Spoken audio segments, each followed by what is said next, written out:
I used to be in your shoes. I wanted to play my favorite music on the piano, but where would I even start? Okay, to be clear, I did have some piano lessons as a kid, but I never really enjoyed them, so I quit.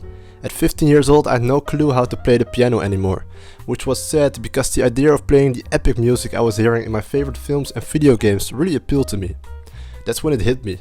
I can just start playing the piano on my own right now, and maybe if I spend enough time at the piano, I will eventually become good at it. And boy was I right. Within a month I was already playing my first few songs, and if you fast forward 10 years, I honestly achieved my wildest dream of being able to play anything I set my mind to, sometimes in a matter of minutes or even seconds. So how did I do it exactly? That's what I will tell you in this video. Specifically, I will be discussing 10 practical steps that I now realize have helped me the most in achieving my current playing level. I believe that if you apply these steps consistently over time, you will experience great results, significantly improving your piano skills. The steps all complement each other and work best when applied as a whole, so make sure to watch all the way until the end of the video. With all that being said, let's get into the steps. Step number 1. Know your body. Have you ever seen a concert pianist perform and wondered how they make it look so effortless? Even though their hands are flying across the keys, it doesn't seem like they're struggling in the slightest. At its core, this is what piano playing is all about. Making yourself as light as possible so you can focus on the phrasing of your playing even when lots of notes are being pressed.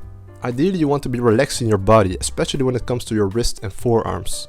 This way you can achieve the speed and flexibility needed to perform any harder passages. Any energy required to play can primarily be formed from the natural weight of your body. Only apply extra force where necessary.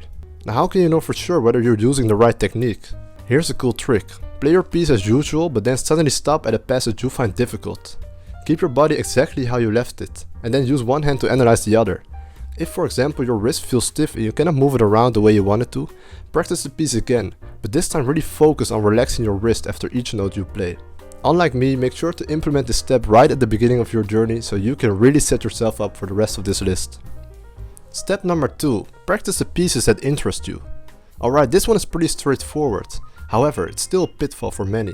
You see, instead of focusing on one's favorite music, some people tend to hang on to a piece or exercise that they think is beneficial for their progress. Although they do not enjoy it, they still feel like they should master it before anything else. Screw that! Seriously guys, especially during the early phases of your journey, there is no faster way to discourage yourself from playing the piano than to practice boring repertoire. Instead of burning yourself out quickly, focus on the music that actually touches your soul. Sure, it might not be the ideal route, but you're guaranteed to have a lot of fun, which improves your skills the most in the long run. Not just because you're encouraged to practice consistently, but also because the chances of you coming across many different techniques and playing styles is significant. These techniques will be particularly relevant for you as you're practicing the music that you are interested in playing. Besides, you've picked up this skill because it seems fun, right? So hold on to that. Develop your passion first before potentially diving into any rigid exercises to reach your fullest potential. I got to where I am today because I was passionate about practicing my favorite soundtracks on the piano, not because I was practicing dull exercises all day. Step number 3. Practice the pieces that seem out of your league. Hands down, this is the best tip I can give you guys to boost your overall piano skills. In order to become good at anything, including piano playing, you must apply the principle of progressive overloading. Think about bodybuilding for a second. The only way to build bigger muscles is to push your muscles to their limits. It's the same for piano playing. Every time you challenge yourself with a difficult piece, you are improving your piano skills. In my experience, it's good to reach high, because you'll be surprised what you're capable of if you try hard enough. For example, I remember very clearly how I had a goal of playing the full Pirates of the Caribbean medley by Kyle Landry. It seemed literally impossible to 16-year-old me, but I tried it anyway, and eventually I succeeded. Now, the first few hours of a difficult piece will either make or break you. If you push through those and you start seeing your first bit of progression on the piece, it will become like an obsession to improve even further. Nothing feels quite like it. Tap into that fully, and before you know it, you'll be making some insane progress in a relatively short period of time. Even if the piece breaks you and you're not able to pull it off yet, it's beneficial, because you will have learned from that piece and you'll be able to apply the knowledge to other pieces. At the end of the day, it's up to you how far you're willing to take it. However, if you want to become a great pianist, the obstacle is the way. Step number 4. Learn to read sheet music as soon as possible. It might seem bothersome nowadays to learn to read sheet music, especially while we have access to so many great visual learning tools. Besides, many great musicians from the past never even used sheet music. However, they've been missing out, and so are you if you're skipping on sheet music. Here are 3 reasons why. First and foremost, sheet music is the most practical tool to internalize music quickly. Instead of having to keep pausing or replaying some video, a piece of paper helps you interpret the music as a whole instantly. The more fluent you become at reading, the faster you'll be able to play new music. Second, there are only so many pieces you can memorize at once. If you want to have a big repertoire of pieces ready to play, without losing the details of the music, sheet music is probably your best bet. Last but not least, there's no better way to understand a piece in depth than sheet music. Where visual learning tools can be helpful to learn a piece in general, it will often fail to show you its details. What makes sheet music so great is that it leaves a lot of room for composers and arrangers to explain themselves. Now, there's an extra benefit to this, and that's the ability to start writing sheet music yourself. If you ever plan on composing or arranging a piece of music, you'll be able to write it down and have other musicians play it easily. And who knows, maybe in 200 years time someone will find it in a vault somewhere and future humans will start praising it.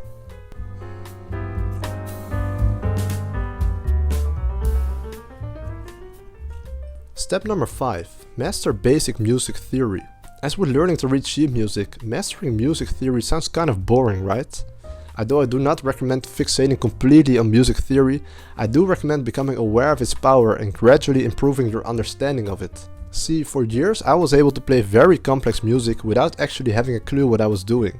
I didn't realize this at the time, but in hindsight this lack of knowledge was holding me back. When you start to understand music theory, it becomes so much easier to not only process new music, but also to memorize it and to even improvise on it. Instead of perceiving the piano as a bunch of separate keys, you start seeing the great coherence between all the notes as a whole.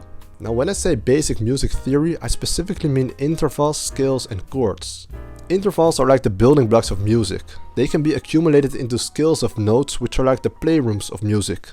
Each scale represents a different set of sounds that you can explore. Intervals can also be accumulated into chords, which are like the coloring of music. Together, intervals, scales and chords help divide music into quantifiable patterns. Music theory can be incredibly overwhelming, so to start out I highly recommend checking out the free exercises on musictheory.net. Besides, consider checking out my Patreon, as all my patrons get access to my Master Basic Music Theory PDF guide containing tips and tricks on how to get you started on this learning journey. Step number 6. Train your ear. Imagine being able to play your favorite music on the piano without actually needing any sort of external resource. The only thing you need to get going is your own hearing. To some of you this may sound like a rare gift, however, as any experienced musician will tell you, that is simply not true. Here's the deal. Once you listen to and play enough music, your brain will start to recognize patterns which you will then be able to reproduce. This is not just fun to do, but also extremely useful for 3 reasons. First off, developing your music ear helps you increase your practice speed when practicing new pieces, because music will start to become more predictable to you. Second, having a well-developed music ear will help prevent you from making any mistakes. When you hit a wrong note, there's a good chance you will hear it before anything else. And finally, having a well-developed music ear will make you a more flexible pianist, capable of quickly adapting your playing to your surroundings. Although developing your music ear is a long-time journey, there's nothing holding you back from playing music by ear as early as today. The more you try it, the better you will become at it. So how do you do it? Well, it takes some time to explain, so to find out exactly, check out the link below to my free PDF guide in which I explain how to play any piece of music by ear on the piano in 6 simple steps. Step number 7. Practice different genres of music. One thing that I feel like has always given me an edge compared to other pianists is the fact that I know my way within various playing styles. If you're ultra set on mastering one genre, then go ahead. But if not, here are 3 reasons why you should consider diversifying. If you ever feel uninspired, tired or generally not excited to play the piano, practicing something completely different than what you're used to will most likely get you excited again and back on track in your pianist journey. Second, it's a lot of fun always having the right repertoire up your sleeve for just the right moment. If you're at a party and someone asks you to play something, but all you know are soul-touching Chopin nocturnes, you might be missing out on a cool opportunity. Lastly, being able to play several genres of music further enhances your piano playing abilities.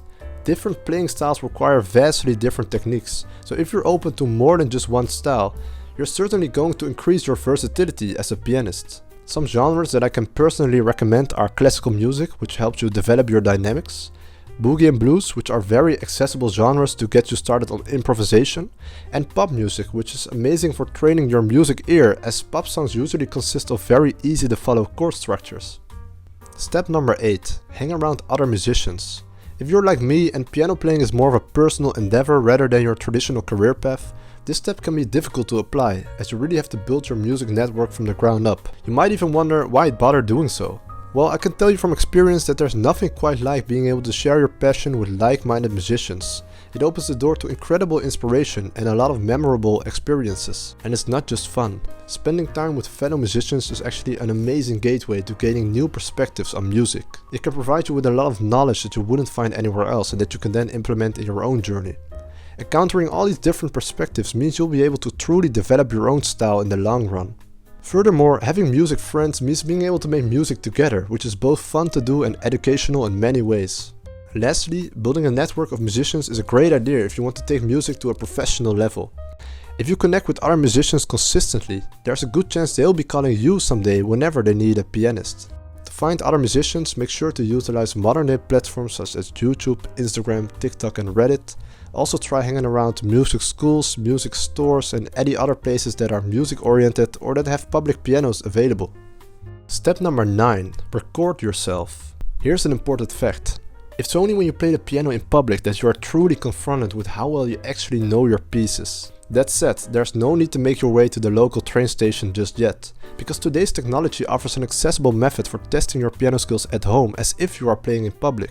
And that method is recording. Both video and audio are incredibly valuable tools. Combined, they capture all aspects of your piano playing.